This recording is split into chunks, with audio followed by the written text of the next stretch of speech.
நீங்க யூஸ் பண்ற chat GPT உங்க ஊரையே சுட்டரிக்குதுன்னு தெரியுமா? வெறும் 2 டிகிரி செல்சியஸ் இது உலகத்தையே மாத்த போகுது. 34 கோடி மக்கள் ஆபத்துல இருக்கிறாங்க. முழுசா கேளுங்க. நாம இப்போ ஏஐ காலத்துல இருக்கோம். சாட் ஜிபிடி, ஜெமினைன்னு எல்லாம் யூஸ் பண்றோம். ஆனா இதை இயக்குற டேட்டா சென்டர்கள் நிஜமாவே ஒரு நெருப்பு கோழி மாதிரி மின்சாரத்தை முழுங்குது.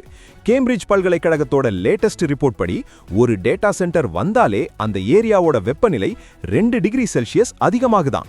இதுக்கு பேரு வெப்ப குமிழிகள், ஹீட் பபிள்ஸ். அந்த தரவு மையத்தை சுத்தி 10 கிலோமீட்டர் வரைக்கும் தகிக்கும் தணலா மாறுது.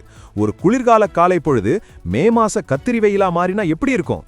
அதுதான் இப்ப நடக்குது. முக்கியமா சென்னை, மும்பை, ஹைதராபாத்ல இப்போ ராட்சத டேட்டா சென்டர்கள் உருவாகிட்டு இருக்கு. ஏற்கனவே நம்ம ஊரு வெயில்ல வேகுறோம். இதுல இது வேறயா? உலக அளவுல ஸ்பெயின் முதல் மெக்சிகோ வரை 34 கோடி மக்கள் இந்த செயற்கை வெப்பத்தால கஷ்டப்படுறாங்க. நம்ம ஊரு பில்டிங்களும் சாலைகளும் இந்த வெப்பத்தை உறிஞ்சி வச்சுக்கிட்டு ராத்திரி நேரத்துல கூட நம்மள தூங்க விடாம பண்ண போகுது. ஏஐ ஒரு பக்கம் முன்னேற்றம்னாலும் அது நம்ம சுற்றுச்சூழலை காலி பண்ணிக்கிட்டு இருக்கிறது தான் கசப்பான உண்மை. முறையான திட்டமிடல் இல்லைனா எதிர்கால சந்ததிக்கு நம்ம விட்டுட்டு போறது வெறும் வெப்பக்காற்றாதான் இருக்கும். தொழில்நுட்பம் வேணும் தான், ஆனா அது இயற்கையை அழிச்சு வரக்கூடாது. நண்பர்களே, ஏஐ வளர்ச்சியா இல்ல நம்ம சுற்றுப்புறமா, எது முக்கியம்னு நீங்க நினைக்கிறீங்க? காமெண்ட்ல சொல்லுங்க.